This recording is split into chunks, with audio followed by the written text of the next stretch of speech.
Shalom from Yerushalayim, and welcome to a Mayanot moment. In this week's Parsha, Parshat Tazria, we read the laws of ritual purity of people, Torah Ha'adam.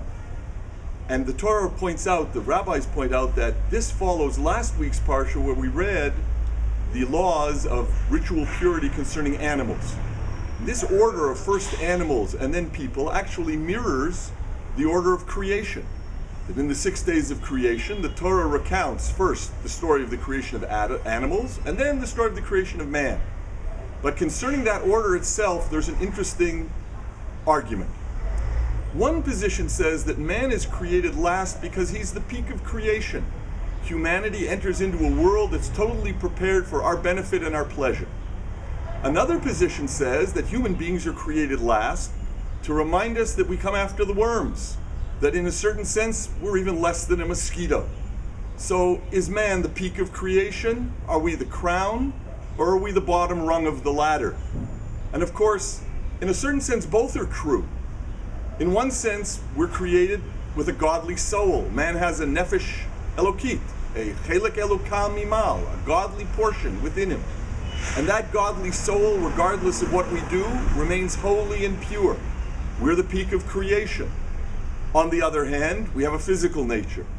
And our physical nature, unique among the animals, can actually rebel against our Creator. No other animal can act in a way that contradicts the purpose of its creation. Only people are able to corrupt ourselves to the degree that we can actually act in a way that's against the will of Hashem. So that in one sense, we're truly the highest creature in creation, we're the crown of creation. In another sense, we're the lowest. But on a deeper level, actually the two are not contradictory and they're not antagonistic. The very fact that we have a body, the very fact that we have a physical nature that can revolt against God, and we have a soul that's godly itself, allows us to realize the true purpose of creation, which is to bring godly presence, a godly presence to this world. Nit'ava Kadosh Baruch Hu, God desired that he should have a dwelling place in the lowest of the worlds.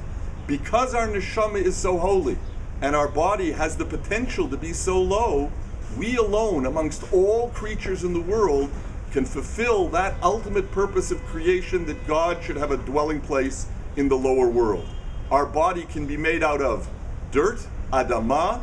On the other hand, adameh le'elyon, we can be similar to the highest, to God himself.